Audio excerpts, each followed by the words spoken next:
Halo, selamat datang di Baca Lantang Radio. Kali ini aku akan membacakan satu novel yang ditulis oleh kawanku sendiri, yaitu adalah Akhyat Sulhan dengan bukunya Kronik Pembunuhan Selma.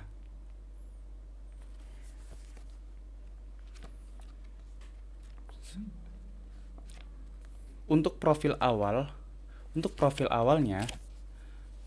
Sulhan adalah seorang dosen di Universitas Islam Indonesia.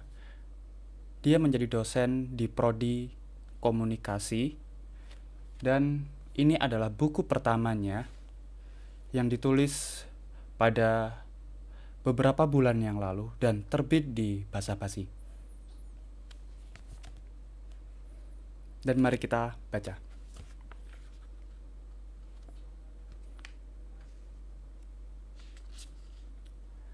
Prolog. Setiap manusia adalah rahasia dan misteri terbesar bagi sesamanya.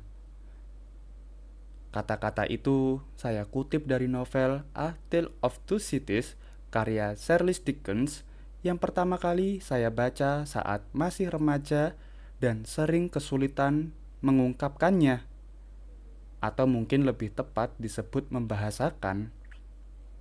Segala sesuatu yang membuat isi kepala saya senantiasa bising.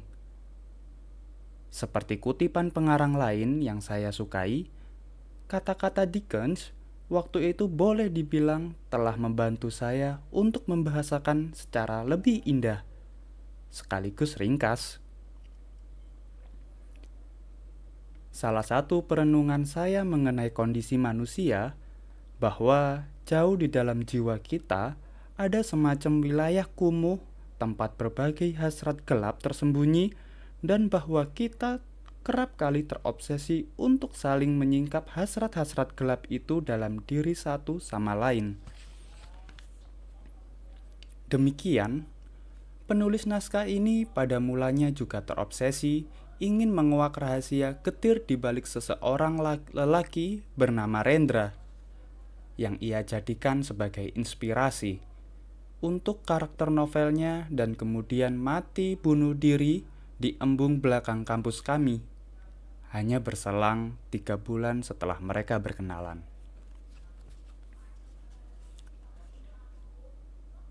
Saya mengenal penulis naskah ini karena ia rekan saya di lembaga pers mahasiswa dulu.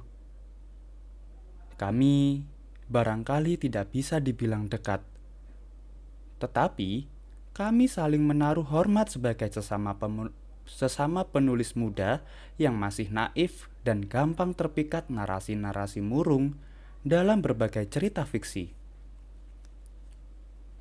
Waktu itu, makna-makna mengenai rasa sedih atau berbagai bentuk kehilangan yang kami peroleh dari bacaan secara otomatis menjadi kacamata kami dalam memandang dunia.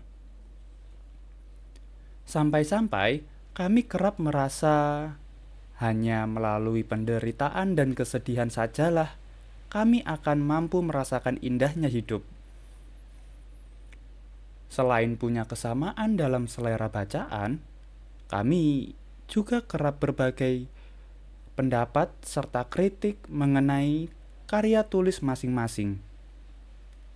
Bagi saya, dia adalah satu-satunya partner diskusi tulisan waktu itu dan begitu pun sebaliknya.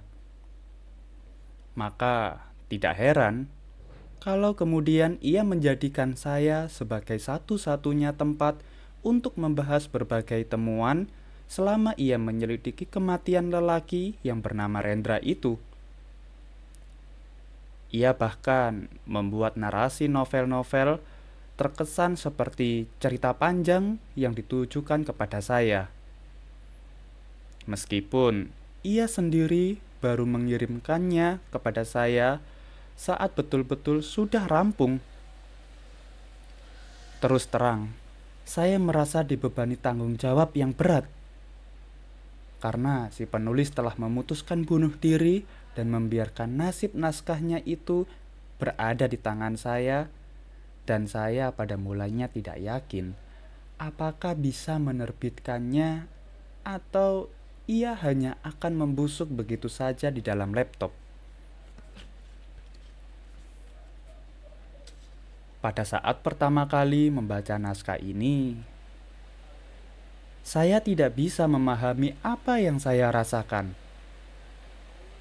Saya percaya, tapi juga tidak, mengenai pengakuan sang penulis bahwa ia bertanggung jawab atas pembunuhan Selma, perempuan yang ia pikir menjadi kunci atas misteri di balik kematian Rendra. Saya tahu, saya tidak memiliki kemampuan atau privilege ala detektif untuk mengumpulkan bukti-bukti dan menyimpulkan apakah apakah klaim dalam pengakuannya benar-benar atau sekedar bentuk lain dari kesedihan belaka. Mengingat cintanya pada perempuan itu sempat berkobar sengit. Namun, pengakuan itu bagaimanapun juga terus menghantui saya sampai sekarang dan membuat saya kerap memikirkan kasus pembunuhan Selma dalam berbagai perspektif. Bahkan sebelum memutuskan untuk menawarkannya ke berbagai penerbit, mungkin sudah puluhan kali saya membaca naskah ini sampai rampung. Saya merasa ada suatu makna yang dalam di balik usaha penyelidikan kawan saya atas kematian Rendra hingga kasus pembunuhan Selma yang sempat menjadi perbincangan hampir 2 tahun lalu.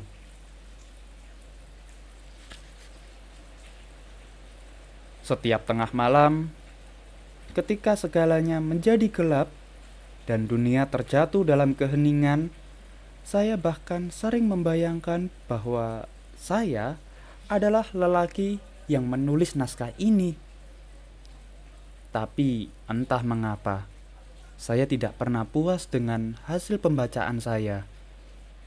Bahkan, saya selalu mencurigai pemaknaan-pemaknaan saya secara subjektif.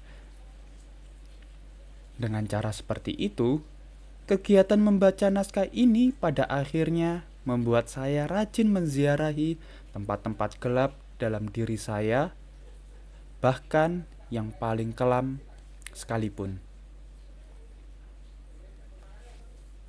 Inilah prolog dari Kronik Pembunuhan Selma yang ditulis oleh Akhyat Sulhan. Apabila teman-teman ingin membacanya juga, silakan teman-teman bisa membelinya di e-commerce, Tokopedia, Shopee, atau lain hal sebagainya. Terima kasih telah mendengarkan Baca Lantang Radio.